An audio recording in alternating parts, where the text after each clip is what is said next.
Hello everyone, welcome back to my channel. তোমরা সবাই কেমন আছো? আশা করছি তোমরা সবাই খুব ভালো আছো। আমরাও খুব ভালো আছি। আর দেখো, আজকে আমি একদম রেডি হয়ে নিয়েছি। আর আজকে মাও রেডি হচ্ছে। আজকে আমরা যাবো হচ্ছে কলকাতায় নতুন উদ্বোধন হওয়া বৃন্দাবনে। তো কিভাবে যেতে হবে, কখন কখন মন্দিরটা খোলা থাকে, কি বৃত্তান্ত সব তোমাদের জানাবো। অবশ্যই ভিডিওটা লাস্ট পর্যন্ত দেখতে থাকো। মাও একদম রেডি হয়ে নিয়েছে। তো চলো দেখতে থাকো। আমি আর মা কিন্তু বেরিয়ে পড়েছি। আর দেখো, আমি আর মা কিন্তু একা যাব না, আমাদের সঙ্গে আমার মাসিরাও যাবে। তো মাসিরা আসছে, একসঙ্গে গিয়ে আমরা মেট্রোর ওখানে মিট করব। তো মা আর আমি বাড়ি থেকে বেরিয়ে অটো ধরে চলে গেছিলাম মহানায়ক উত্তম কুমার মেট্রো স্টেশনে। তারপরে কিন্তু মাসিরাও চলে আসে। আর মাসিরা আসার পরে আমরা টিকিট কেটে নিয়ে চলে গেছিলাম দক্ষিণেশ্বর যাওয়ার জন্য। আর দক্ষিণেশ্বর মেট্রো স্টেশনে গিয়ে মেট্রো থেকে নেমে তোমরা বাইরের দিকে বেরিয়ে কিছুটা হেঁটে সামনের দিকে গেলে দেখবে যে একটা রেলওয়ে স্টেশন আছে। রেলওয়ে স্টেশনের সামনেই কিন্তু প্রচুর টোটো দাঁড়িয়ে থাকে। ওই টোটোদের তুমি বলবে যে কাঠিয়া বাবা আশ্রম যাব বা বৃন্দাবন যাব, ওখানে কিন্তু ওনারাই তোমাকে নিয়ে চলে যাবে। আর ভাড়া নেবে মাত্র 10 টাকা। আর যেতেও কিন্তু সময় লাগে মাত্র 10 মিনিট।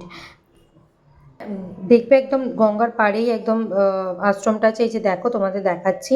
আর কখন আর দেখো, একটা বড় গেট আছে। বড় গেটের পাশ থেকে, বড় গেটটা কিন্তু খোলে না, ওখান থেকে কাউকে ঢুকতে দেয় না। পাশে যে ছোট গেট আছে ওখান থেকে ঢুকতে দেয় বা বেরোতে দেয়। আর এই যে দর্শন সময়ও তোমাদের দেখিয়ে দিচ্ছি, বিকাল 5টা থেকে আর সন্ধ্যে 7:30 অবধি খোলা থাকে। তার মধ্যে তোমরা যেতে পারো। আর এই যে দেখো, প্রতিটা জায়গায় কিন্তু ভগবানের যে লীলাগুলো করেছিলেন তিনি, সেগুলোই সব ওখানে করা আছে। ভিডিওটা লাস্ট অবধি দেখো, তোমরা সব দেখতে পাবে এই ভিডিওতে। প্রভু যা যা লীলা করেছে সবই দেখাচ্ছি।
ভিডিওটা দেখতে তোমাদের কেমন লাগছে অবশ্যই তোমরা কিন্তু জানাবে।